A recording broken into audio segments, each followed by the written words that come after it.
Welcome to another episode of The Forgotten Ones. This is a series in which I take a look at old decks, optimize them and bring them back to life once more. Today I'm gonna be showcasing Time Thief Control. The deck revolves around rank 4 XYZ Summoning and there are 4 important main deck monsters in the archetype. Time Thief Winder has 2 effects. 1. Detach one material from an XYZ monster you control to special summon this card from your hand. And 2. When this card's normal special summon, you can add 1 Time Thief card from your deck to a hand. Next up is the Time Thief Adjuster, and she also has 2 effects. 1. If you summon a Time Thief monster, you can special summon this card from your hand. 2. If this card's normal special summon, you can mill 1 Time Thief card, which can only use one of these effects per turn. Time Thief Regulator also has 2 effects. 1. If you control no monsters, you can tribute it, special summon 2 Time Thief monsters from your deck. And 2. When an XYZ monster is destroyed by battle, you can special summon this card from your graveyard. The final card is Basil Ship, and it also has 2 effects. 1. Quick effect, tribute this card and attach 1 card from your opponent's grave to a Time Thief XYZ monster you control. And the more important one, you can detach 1 material from an XYZ monster you control to special summon this card from your graveyard. As of the deck list, this is what it looks like. There is one monster that I didn't showcase, and that is the Time Thief Chronocorder, but this card's not that amazing really. Basically, if a face-up XYZ monster leaves the field, you can special summon this card from your graveyard, but this card rarely comes up. Sometimes you can use it with the Redoer effect, but very rarely. And yes, that is a royal rare Time Thief Redoer, as you can see. For the other Time Thief cards, I play 1 copy of the Hack, which basically allows you to target 1 XYZ monster and negates 300 attack per material, and it also cannot be destroyed by your opponent's card effects when it's special summon. Also, your opponent cannot target it with stuff. There's also Time Thief Startup, and this card allows you to special summon 1 Time Thief monster from your hand, and you can banish it from the graveyard, target 1 Time Thief XYZ monster you control, and attach 3 Time Thief cards of different types from the graveyard. For the trap cards, we've got the Flyback. This card allows you to target 1 Time Thief XYZ monster you control and attach 1 Time Thief card from your deck to it or hand, and you can banish it from the graveyard, target 1 Time Thief XYZ monster you control and attach 1 card from your opponent's graveyard as material. As of the best trap card, it is the Retrograde. This card is basically a solemn judgment for the deck if you control a Time Thief monster, and this is one of the more important cards for the deck. For the rest of the deck, I just play a bunch of hint traps, as you can see: Maxi, Ash Blossom, Harpy's Feather Duster, Imperm, and all that stuff. And I play a bunch of rank 4 extenders like the Shady Brigadier with the Strangle Lanius, and also even Kageitsu Kage. And yes, this is a desperate move, I know, but it is a decent card to play in the deck. The extra deck is basically rank 4 XYZ monsters here, as you can see. You can play whatever rank 4 XYZ monsters you want. These are the best in my opinion. For the Link monsters, I play 1 copy of Unico, 1 copy of Phoenix, and 1 copy of Access Code, which is pretty standard stuff, with 1 copy of IP, because sometimes it comes up with Unicorn, but very rarely, keep that in mind. And there is also the Bujinki Ahashima, which lets you XYZ summon by using 1 monster from your hand and 1 from the graveyard. Both of them have to be the same level though. And that was it for the deck list. Now let's get into the educational game. Now here I'm gonna showcase you guys what typically your turn 1 combos go, or even turn 2. I mean, the combo doesn't change because of the turn. And here I activate the Pot of Prosperity, which then lets me add the Adjuster. And in that case, I normal summon Adjuster to be able to activate the first effect and mill 1, and also chain Kagetsu Kage as an additional extender. And that already gives me 2 bodies, and by sending to the graveyard the Basil Ship, this is the 3rd extender. With the Brigadini, it's a 4th extender. Then I use 2 of my monsters and go into Redoer.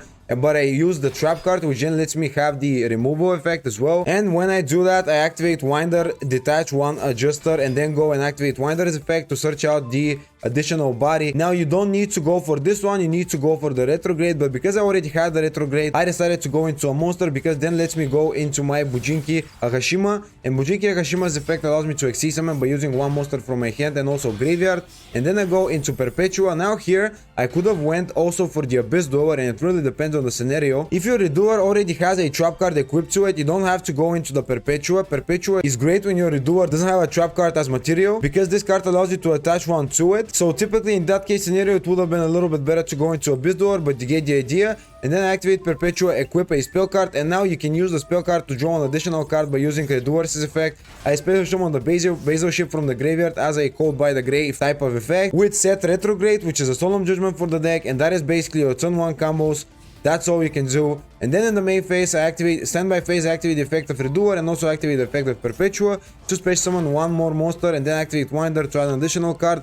And that is how it basically goes from here. Going first, and I'm gonna start off by activating the Pot of Prosperity. Now, if he does have Ash Blossom, I very much hope that he uses it right now. Targets here are gonna be my 1 copy of this one, the IP, and also the Phoenix, because I don't think I'm gonna need these cards that much. He doesn't have a negate, so now I get to add 1 card from my deck to my hand. And I'm gonna go actually for the Strangle Lanius here, because that is an additional form of extender. And I don't wanna go into Adjuster, because Adjuster's effect will limit me from using his second effect as well. Now I'm gonna activate the effect of Regulator, tribute it, special summon 2 monsters onto the field, and I'm gonna... Oh wow, he just... Dude, Are Time Thieves that scary, dude? Are Time Thieves such an amazing deck? Normal summoning a Ninja Grandmaster Hanzo and activating the effect, to which I am gonna chain the Imperm here because I'm guessing that he really needs that effect to resolve now. Not sure, but we'll see, I guess. Now I could use Maxi immediately if he has an extender in his hand, but I'm actually not gonna do that. I'm gonna wait for the one extender. Activating Soma. Oh wow, that is an interesting way to extend his place.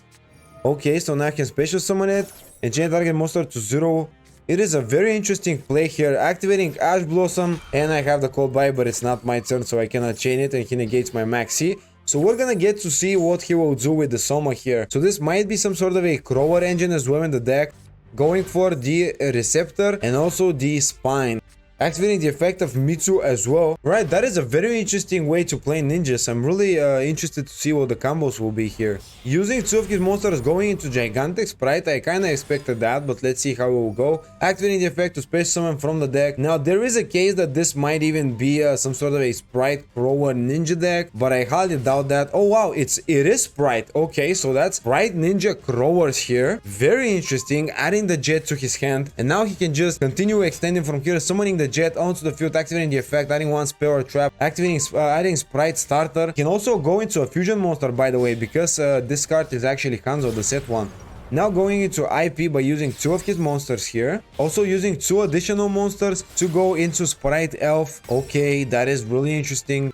Summoning the Sprite Red as an additional negate. Activating the effect of Sprite Starter as well. Okay, so now he can go into an additional Link 2 or Rank 2 Xyz play and then use the effect of Sprite Elf and bring back the red. Wait, he didn't go into Mazen even though he could, because he was locked. Yeah, he was locked. I mean, I'm just gonna go and summon the Winder, but I know what will happen. He will just negate it immediately. And yeah, the Time Thieves deck is not actually very good. Okay, activating the effect of Mitsu now during my turn, which then lets him go into more plays, and dude, I mean, there's no way to win the game here. I am just gonna wait and see how he will do the play. So that's an additional negate. By the way, yeah, Mitsu is actually an additional negate. This is it. Like, I can't do anything about that. So that was a pretty cool ninja deck.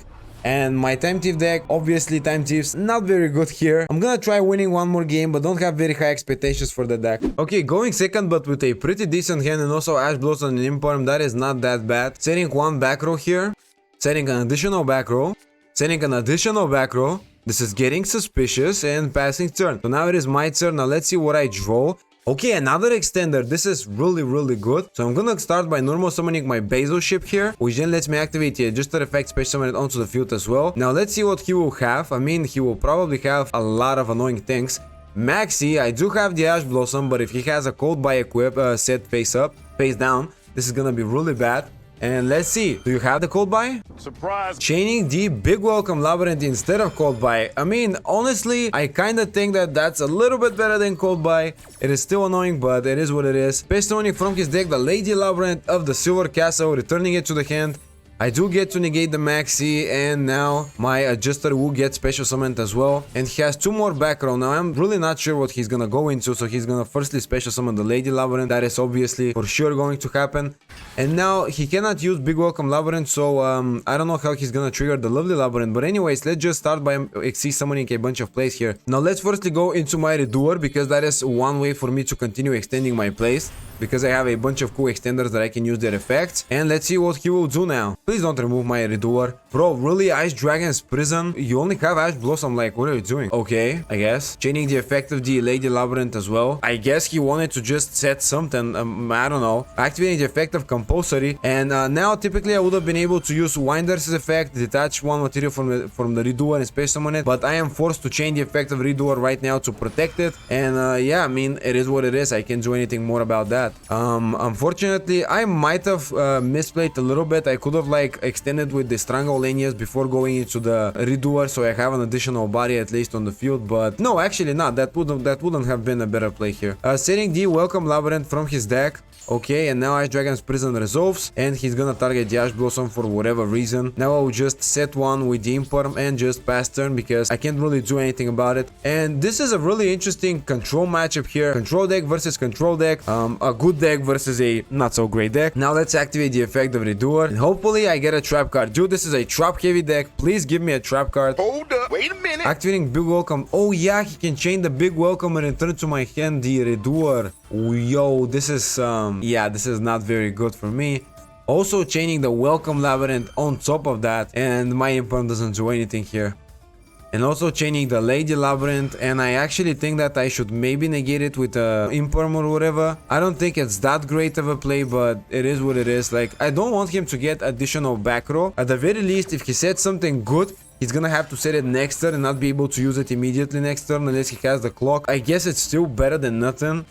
Special summoning Ariana. Okay, so that is additional way to add something to his hand. And dude, this Time Thief deck is really not doing much here. It's a fun deck to play with, but unfortunately, it's just not that great. I mean, I kinda suspected that, really. It is interesting to see different decks. Setting one back row here, using two of his monsters to link summon into the Muckracker, so now he can use Muckracker and bring back the Ariana by discarding one Fiend monster. So let's see what he will do. So he might actually discard like Kyodo. Okay, Kyodo, sure. Special summoning the Ariana onto the field again. And now he has, how much? 56 attack, so he's not gonna get game here, but I'm gonna be pretty low. He also has Big Welcome, which is one form of removal, and unless I top deck something that's actually good, I'm gonna have a lot of trouble here.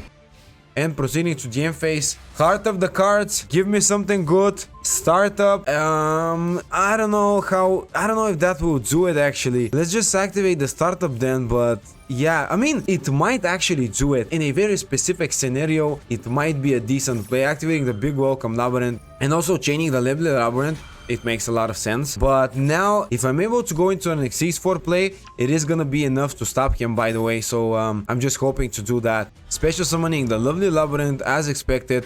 He's probably gonna return the Ariana to the hand so he can use the effect next turn. Oh no, returning the... Wait. Huh? That was the worst possible case, but sure, fine. Now I'm gonna activate the effect of Winder here, and let's see what he will do. He has the option to pop a card on the field or in the hand. Either way, I will be able to go into an X4 play, so that's good. But let's see what he will actually go for. Activating also Ariana's effect to space summon one Fiend type monster or set one spell or trap, and also chaining the Welcome Labyrinth to set it back to the field. But this guy is actually clueless to how much I can actually go into here. Setting the Welcome Labyrinth, now drawing an additional card, popping the Redoer, the Winder, and now I get to add to my hand the Regulator, which is even better here. So let's see what he will do now. Okay, so I'm gonna normal summon my Regulator, and by the way, he has one card in hand that I don't know. If it's Ash Blossom, I am absolutely screwed, but I went for the greedy play with Regulator. I could have just went for a normal summon.